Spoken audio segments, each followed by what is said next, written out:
Hello everyone, welcome back to Switch Up. I love it when I say hello. It's literally ELO, isn't it? Hello, hello, hello. Hello mates. We're going to look at the best midweek Nintendo Switch Eshop sales. There are some cracking deals. What are we going for this time? Yeah, so anything from 50% off up until, as high as we can go. And most of these are on sale for a good few days, and hopefully in most regions. It's not always easy to pick games that cover every region, but we've done our best. So which games have we picked? Well, let's find out.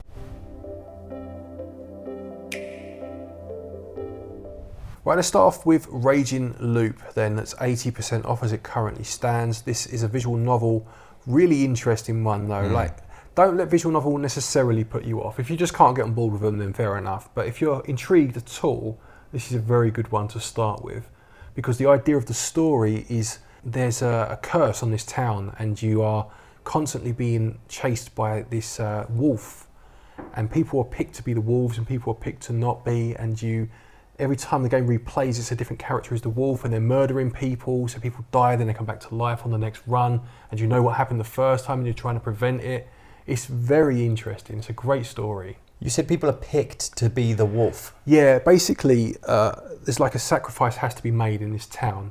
So people are picked to be the wolf who's going to murder, and there are other characters that are picked to be almost like the protectors. Right. And people are voted off each night. They're sacrificed. You have to try and guess who the wolf is, but then it replays, so you know who was last time. It doesn't mean they are this time, and it gets very confusing. And it's a very good story. Do you know what I'd do? Yeah, what would you do? I'd move out of town. Yeah, unfortunately they couldn't. It was like a huge mist surrounding the town. That would have made sense. It would have been a short game, but it made sense. Stop walking against the mist. You're not going anywhere. Exactly. Come back. No, but if you've got any sort of love for visual novels or horror, pick this one up. If you haven't, but you feel intrigued, we've got a review on it. Give that a watch. Next up, we've got the cheapest ever price on Digimon Story Cyber Sleuth.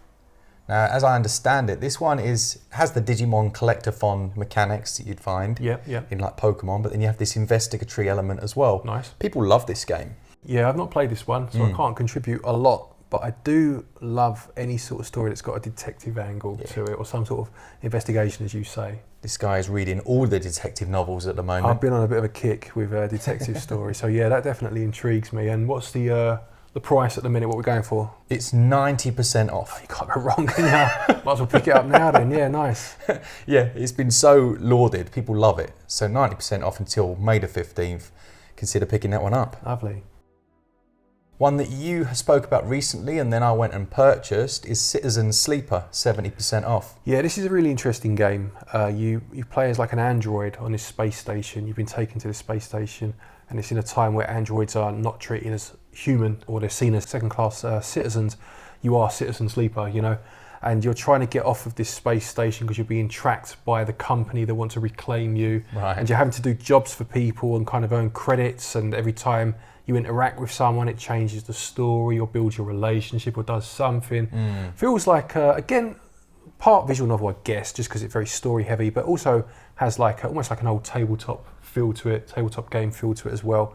Really interesting game. Do you know that tea was stone cold? Yeah, I thought it would have been, because I drank mine about an hour ago. Yeah, absolutely stone cold. Hideous. Quite liked it. Oh, Gotta be honest. There we go. So with this one, does it have like a visual novel-y feel? Did you say that? It does have a feel to an extent, just because it's so story heavy. Like, what's that one you like? That one.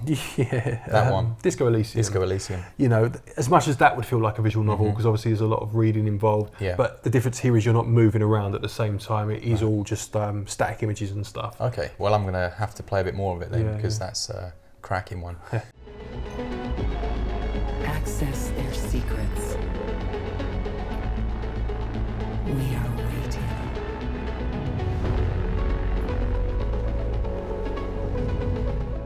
Then we've got Roller Coaster Tycoon 3, the complete edition, which is down to just £4.99. It's like 70+%, something like that.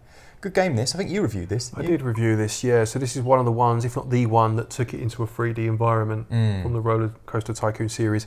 They've done a good job with the controls. It uses a radial wheel. Nice. And it works well enough, doesn't ever feel overly cumbersome. And yeah, if you've got any love for these games from back in the day, I'm sure you'll enjoy it. If you're looking for something like this, that kind of management sim, obviously laying the roller coasters down is a big part of this franchise. You can get 1 and 2 as a bundle as well. I don't know if that's on sale, but I think this third one did a better job at launch of implementing console-friendly features. Definitely.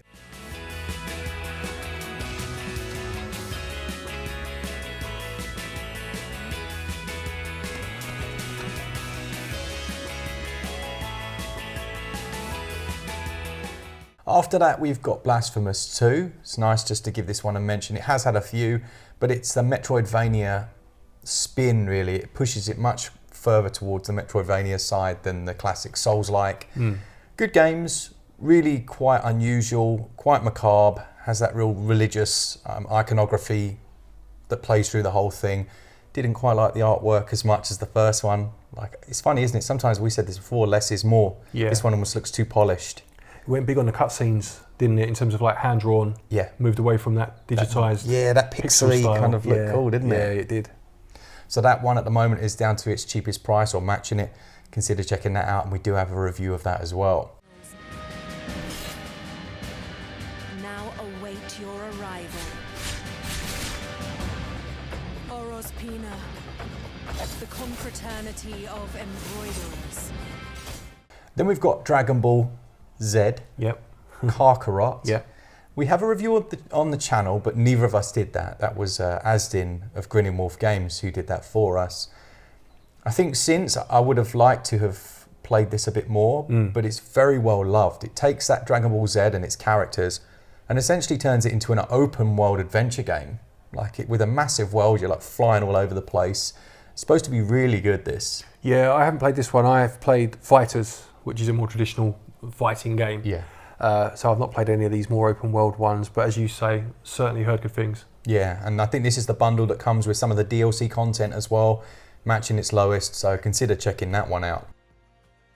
Now there's one that we reviewed for a company called P-Cube here in the UK, and it's called Valthirian Arc, and it's their High School Story 2. It's the second game, yeah. This basically has you as a new headmaster of this. Well, we wouldn't call it high school, would we? We'd call it a secondary school. It's like a secondary school, yeah, or a college maybe, that yeah. sort of thing, based around the idea of building up these soldiers effectively, isn't it? And then you go out into battle once you've done your classes and stuff. Quite an interesting concept. Yeah, I like that concept, and I actually really enjoyed the game. I like you sent them out, as Glen says. Then you've got these more traditional RPG sections with some turn-based combat and things. It's a decent game, actually. It did have a few bugs and glitches at launch, but it had a couple of patches as well. I remember seeing someone in the comments say that it's had a big patch. Are you going to revisit it for the all patched up episode? The answer was no, I didn't. But now I've remembered. There we go.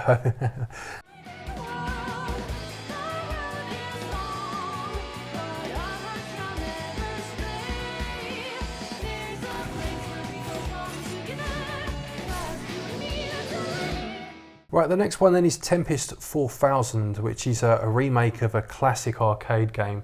So Tempest came out in the early 80s from Atari, and then in the early 90s it would have been Tempest 2000 was a remake of that by someone called Jeff Minter, and it was on the Atari Jaguar. Nice. I remember playing it at my cousin's Jaguar back in the day, and since they've remade it a couple of times, now we've got Tempest 4000.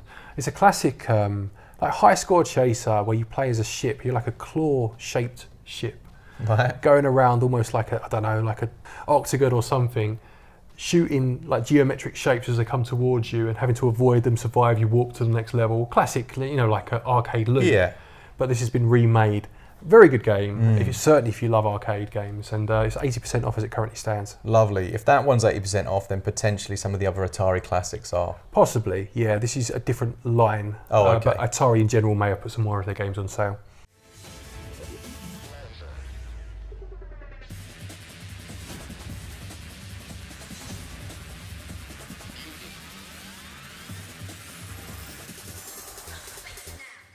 The penultimate one then, we have a fellow over here who's reading all of these novels at the moment. Yeah. And it's the Agatha Christie game that you reviewed. Yeah, so there's a couple of Agatha Christie games on the Switch. This is the ABC Murders, which is one of her most famous Poirot stories.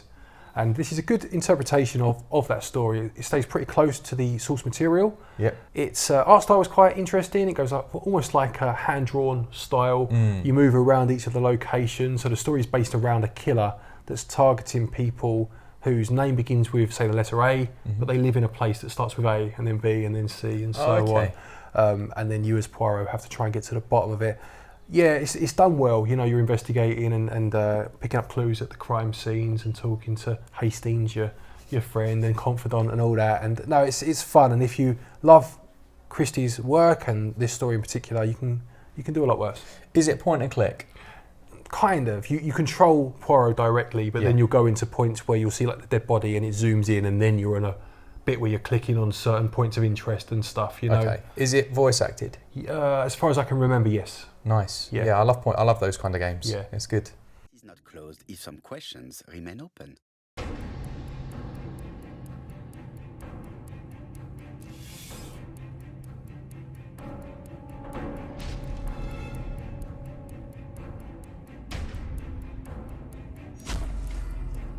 Okay, the last game then, The Hidden Gem, is a recommendation from one of you, and it's a title called Suzerain, which looks like a really interesting game. Now, we've not played this is your recommendation, so we are going to use the blurb to help us. Yep, and with that in mind, it says you play as President Rain, leading the nation of Swordland in your first term of this text-based RPG.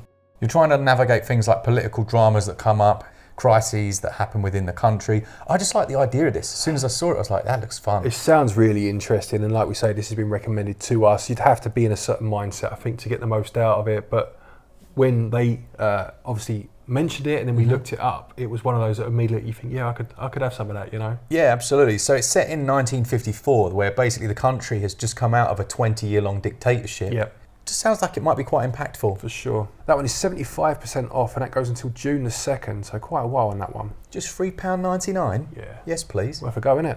Advance foreign relations. Reform our broken constitution.